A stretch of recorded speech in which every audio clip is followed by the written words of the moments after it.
There are over 820 different occupations in the United States. Some careers are high risk that requires you to face unpredictable conditions and immediate dangers. Others, just to hear the contagious laugh of a child. But then there are other careers that help the less fortunate. One of those careers is in nonprofit organization. Nonprofit organizations help to improve the quality of people's lives if you are homeless, elderly, or have special needs. One of those nonprofit organizations is Silo, a nonprofit organization that helps the elderly and the mental disabled. I oversee several different Medicaid programs for Nassau and Suffolk County. One of them being the Money Follows the Person Transition Center project, where our staff transition specialists go into nursing homes and assist individuals with options for community-based living. So to help transition them from the nursing homes out into the community. So that's one of the programs that I oversee. The other is the Nursing Home Transition and Diversion and the Traumatic Brain Injury Medicaid waiver programs. And these are community-based programs for individuals who are either residing in nursing homes and wish to come home, or are currently living in the community but are at risk for going into a nursing home because they don't have the proper supports in the community. So these individuals either are between the ages of 18 and 64 and have sustained a traumatic brain injury, or are between 18 and 64 and have a physical disability. Or for the NHTD program, they can be over the age of 64, not have a physical disability, but need some sort of assistance because their home care needs, their medical and physical care needs are the most important. Making sure that they're healthy and well at home is our primary goal is safety.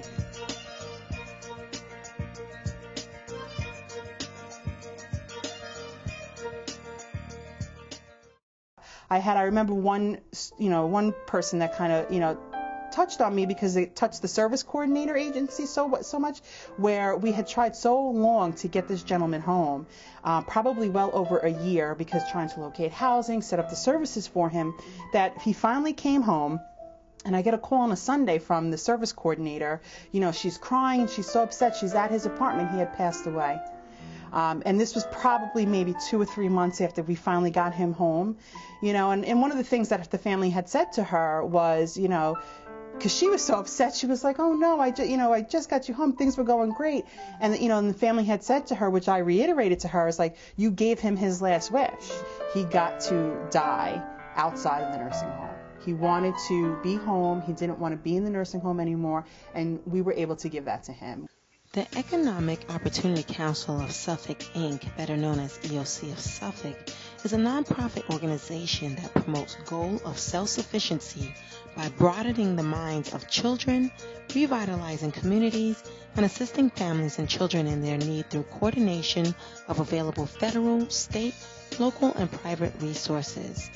Their intake office is located in 48 Cedar Road in Amityville, New York. Okay, well, my program is family development. What we do is we provide case management to low-income households, people who lost their homes or need employment, need benefits, Medicaid, food stamps, things like that. We help them along the way and try to get them to achieve self-sufficiency, which is the main goal for my program. One of the requirements is they have to be low income. So we have to follow an income guideline, and it's 125% of the federal poverty guideline. So the lack of employment and housing on Long Island are the biggest two challenges that my program has.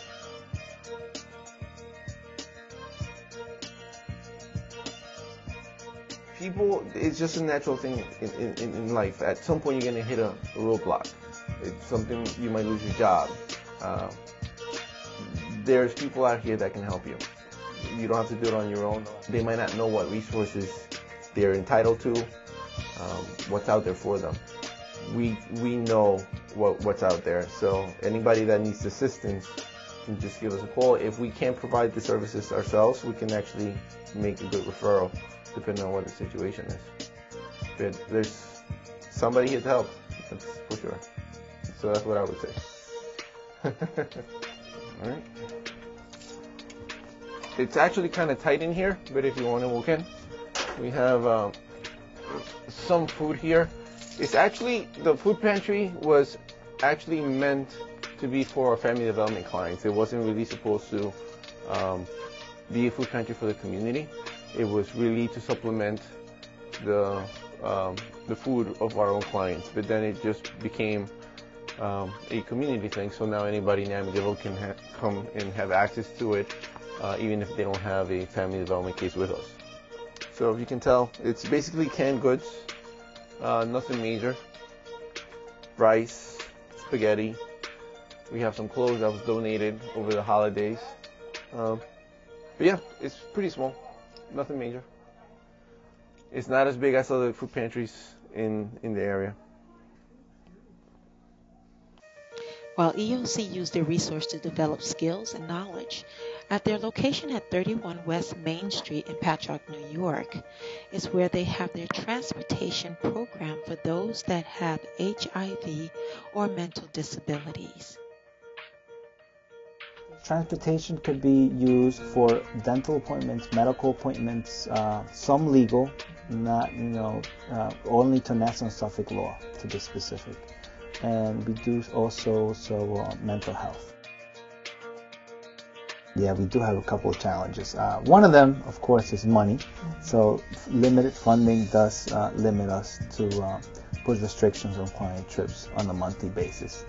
As of now, till the end of the contract, we are at 8 limited trips per month per client. So yeah, there's a limit because of our funding. And another challenge, it's the restrictions that the funding agency has given us to provide a lot of documentation for clients, and it's hard to obtain that from a client. So I will say that's definitely a challenge to get documentation. You have income, you have proof of address, proof of their insurance, and it's a lot of information to get back. Yes, of course, because clients want to get service, and we're here to provide a service, but at the same time, we need to get the required documentation in. Habitat for Humanity partnership with thousands of volunteers to build and renovate homes for low-income families. The Restore Warehouse is a retail outlet open to the public to shop for quality, donated, new, and slightly used building supplies and home furnishings. I pretty much do everything. I basically run the day-to-day operations of the business as far as all the volunteers, make sure they're busy and doing their stuff. I run the cash register, I do the deposits at the end of the day, just answering general questions and kind of making sure the customer experience is a good one. Well, we take in donated building materials, both used and new. We have a decent selection of new stuff. And then we sell it back to the public for about 1/3 to 1/2 off of retail cost. And then all the money we make here goes back into Habitat for Humanity of Suffolk's Building Fund to raise money for building homes out here in Suffolk County for working class families. Yeah, we have a lot of homeowners that will donate. It's time for a remodel, but it's perfectly good stuff. It's just time for a new one kind of thing, where we have a homeowner just bought themselves a house, but they're looking to remodel. It's just what's in the house just isn't their thing. Again, perfectly useful stuff, so they donate it here, and then somebody else can get an updated look for a kitchen or a bathroom. And we also keep stuff out of the landfill, which is other part of it. That is what we do as part of the Restore project, is keep the landfills empty. Especially because it's perfectly good usable material. Yeah, we have a metal recycle program that we do, so any kind of appliance or anything metal that doesn't work, it's just broken, whatever, we recycle it, and we get the percentage, and we get the money for the metal recycle. And of course the cardboard stuff we recycle. So it is kind of like an eco thing, as well as helping to raise funds for Habitat for Humanity. Well, sometimes we'll volunteer here for whatever reason, church, school, any kind of volunteer service that they're looking to do some hours. Or we'll have people on the building sites, and then they'll say, "Hey, did you hear about Habitat Restore? We have this Restore, and all these wonderful things happen, and you get discounted building materials, and you have all this great stuff." So they come and they check it out, and then vice versa. People will come here thinking that it's a build site, have a great time volunteering with us, and then they'll be like, I want to go build a house. It's a really good feeling. Just volunteer, even working here. This is one of the few jobs I've had where you know where the money is going, and you just feel good about it, and you just feel good about what you do. And we try to push that. We try to make it as fun as possible, but we also kind of say, hey, look at what you're helping, which is a big part of Restore, and just trying to get people to see. And you do, because there are some of the homeowners will come in with with their vouchers right after they get their home for an appliance or something like that, and it's just really cool to see them. They just got their house and they're so excited, and they're just. Those are the days where you just, everything that happens at this place is totally worth it.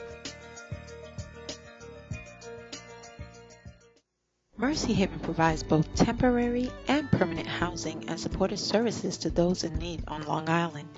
Established in 1985, Mercy Haven Inc. is a non-sectarian, non-for-profit corporation.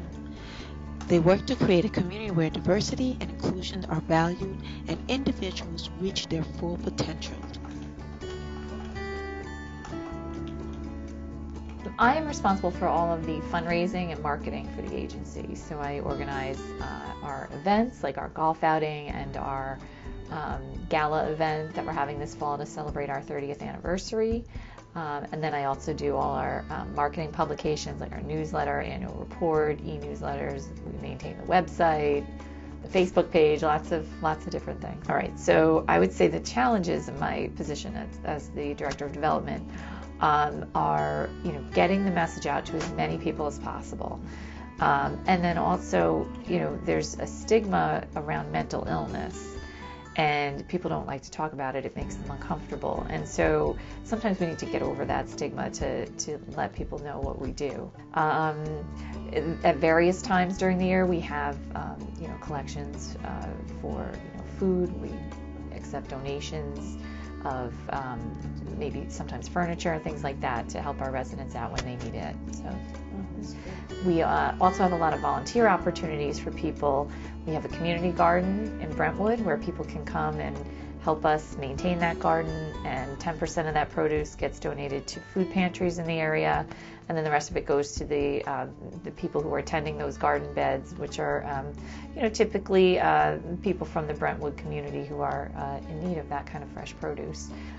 We own now 35 properties across Suffolk County and Nassau County as well, and so we have a lot of work to maintain those, so we need help, yard work, painting, other maintenance type jobs.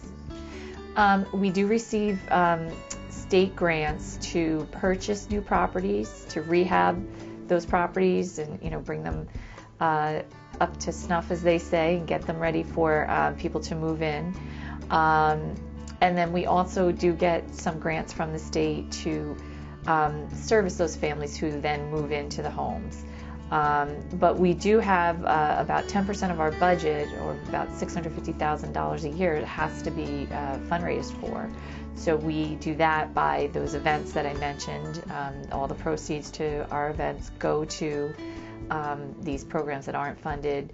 We also write to foundations and corporations to ask for their support as well. I would say to people, come for a tour and come and talk to our residents. When you hear the stories that people share of the challenges that they've been through, and it's just so enlightening, and it's such a great example of the human spirit. I mean, we have people who, again, living on the streets. We have people who, struggled with their mental illness, struggled with addiction, and once they get that stable home, we can then start to help them connect to all the other services they need to help them get stable. And I leave work some days and just so enthused because I know we're making a difference.